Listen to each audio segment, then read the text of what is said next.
So in the Caribbean, as a region, we have a lot of problems that we deal with on a day-to-day basis. One problem in particular is the problem with gun violence. We have seen crime and gun violence increase right across the Caribbean over the past 20 to 25 years. Another problem that we have in the Caribbean is women's rights. When you look at the United Nations report every year, the Caribbean scores very low when you compare that to like Europe, Africa, and other regions. The Caribbean scores very low. But a problem that we also have in the Caribbean that no one seems to be talking about, and it's a very big problem that we are having in the Caribbean, it's obesity. Obesity is a big problem in the Caribbean, and no one seems to be talking about it. So today in this video, I would like to talk about the obesity problem in the Caribbean. So let's talk about it. The Caribbean has some of the highest rates of obesity in the Americas. In 2016, 24.2% of the adult population in the Caribbean was obese, which is higher than the world average of 13.1%. A UNICEF report found that more than 4 million children under 5 and almost 50 million children and adolescents aged 5 to 19 in Latin America and the Caribbean are overweight. Some Caribbean countries with high obesity rates include the Bahamas, 31.6% of adults are obese. Antigua and Barbuda, 18.9% of adults are obese. Trinidad and Tobago, the percentage of overweight and obese school-aged children increased from 12% in 2001 to 51.5% in 2018. Dominica has the highest cumulative overweight and obesity percentage in the Caribbean at 60.1%. Obesity is a complex issue with many contributing factors, including genetics, environment, social factors, behavior, psychology, and culture. So those numbers are extremely shocking to me, and I believe that anyone in the Caribbean that is watching this video should be very alarmed by these numbers of obesity in the Caribbean. And the thing is, like, as a child growing up, like, obesity was like a word that wasn't even in my vocabulary. I think the first time I heard the word obesity was when I was like about in my late 20s. Growing up in the Caribbean, it's not something that, it's not a word that I was accustomed to. But I must say, the first time I realized that something was going on in the Caribbean, I would say probably about 15 to 20 years ago, when I was in Bermuda. Like, I realized that I saw more obese people than I've ever seen before. And since then, like, traveling across the Caribbean, like, I've realized that the obesity rate is just like skyrocketing.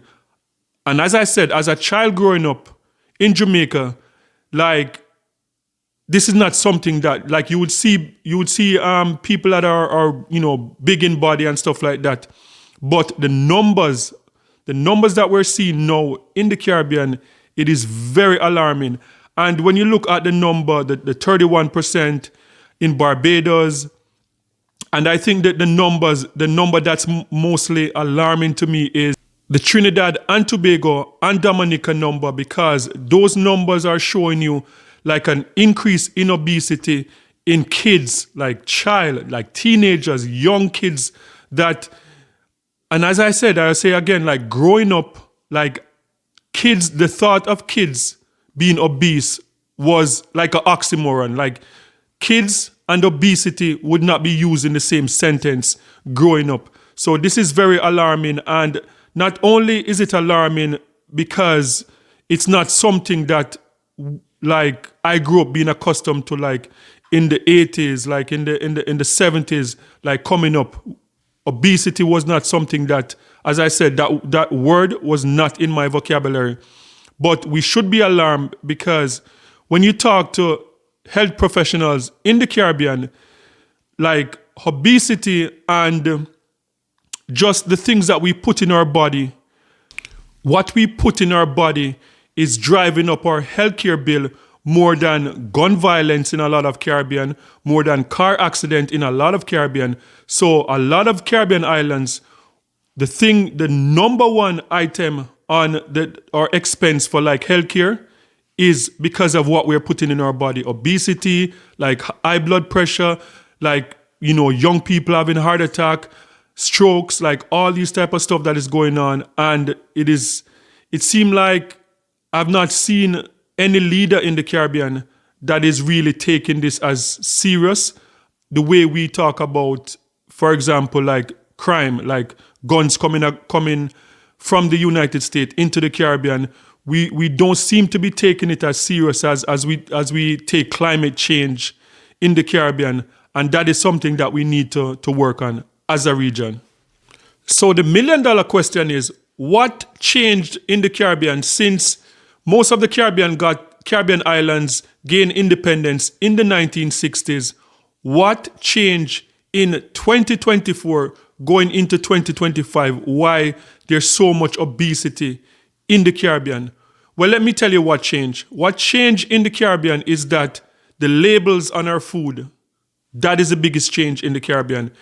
When I was growing up in the 80s and the 90s as a young man in the Caribbean, whenever you go to the supermarket and you take something from the supermarket shelf, or you go to the corner shop and you buy something from the corner shop, when you look on the label, you're going to see made in Jamaica, you're going to see made in Trinidad, you're going to see made in Barbados, or you're going to see it is coming from England.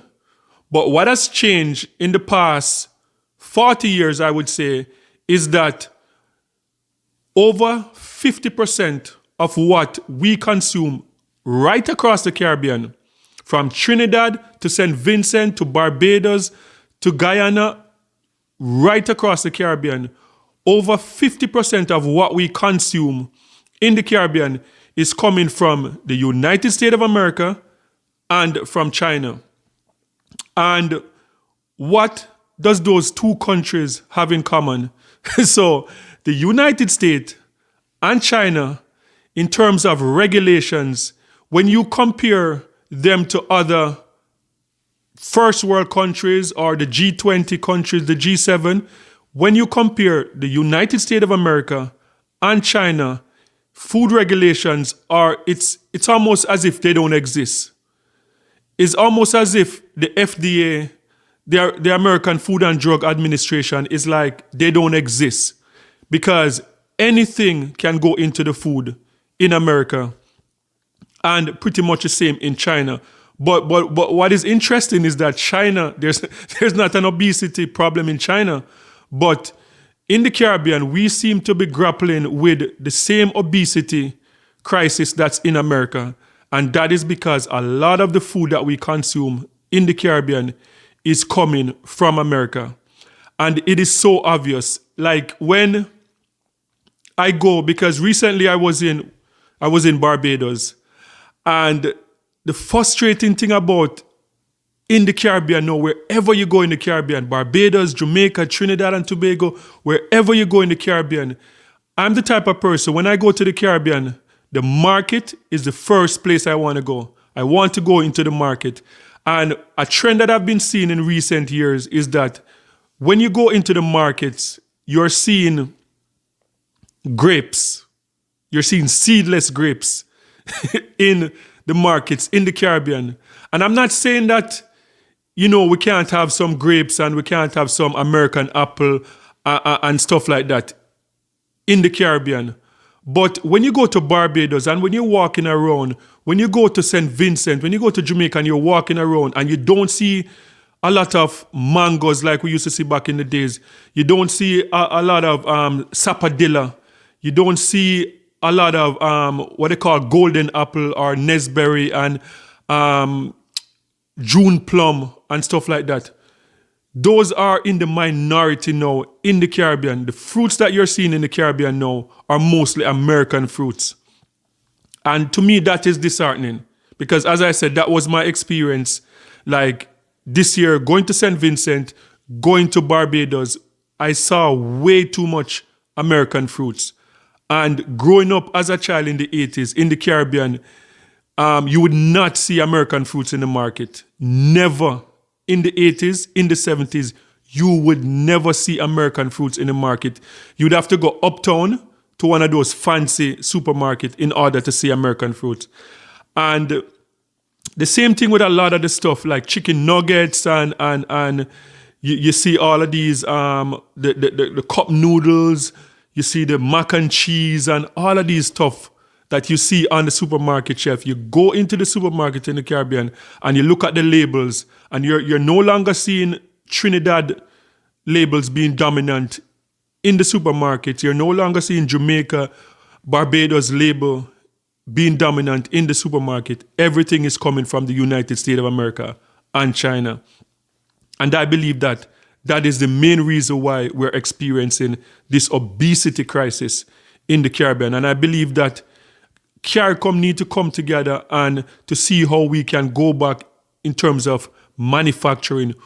We were self-sustained in the 70s, in the 80s.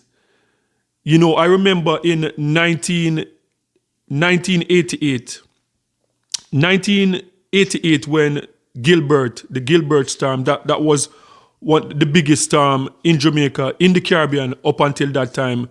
I think 1951 was the biggest one, and then Gilbert. And before Gilbert, I don't think I saw a label like coming from America and other places. But after Gilbert, you know, when I remember Jamaica was pretty much 90% wiped out, and they had to ship a lot of stuff from Canada, from America, and from the UK. And that was the first time as a child, like I'm seeing like label with like made in America. And I believe that after that, the floodgate just opened up and they started shipping a lot of stuff from the United States to Jamaica. And the manufacturing in Trinidad, in Jamaica, just could not compete with these big companies like in Mexico, in America. And we lost a lot of our manufacturing in the Caribbean. But I believe that we should get back to that place where we can feed ourselves as a Caribbean. CARICOM need to come back together and to make sure that we have companies like Grace Kennedy, we have companies like Lasco, we have companies like Eve, like those companies. We can have new companies coming up in the Caribbean, so we are not relying on America, on China to feed us as a region. So guys, sound off in the comment section. Let me know what you think about this topic. Have you also noticed the obesity crisis in the Caribbean? And what do you think? Do you think that the Caribbean, we can get back to a time? Because it is really sad. Like living in Canada, like when I see obese people, like I can justify it because I'm saying, you know what? In Canada, like they have like 4 months that is summer. In the winter for like the other 8 months, people just don't want to leave their house. People just want to sit down on their sofa and just eat ice cream, and it's just depressing. But in a beautiful, beautiful region of the Caribbean where you have sun 365 days of the year, you have a beach, you have the nice hills of St. Vincent, you have the mountains in Jamaica, you have the beautiful oceans in Barbados where you can get up and you can run, you can swim, you can walk, you can do all of these activities. It is very depressing to me that we have all of that natural beauty and we can walk and run anywhere, but we still struggle with an obesity crisis. So guys, as I said, sound off in the comment section. Let me know what you think about this topic, and let me know what you think that the government in the region, do you think that CARICOM need to put a body together to deal with this obesity crisis? Sound off in the comment section and let me know what you think about this. And guys, don't forget to like, share, and subscribe for more amazing content. And remember, peace. I'm out.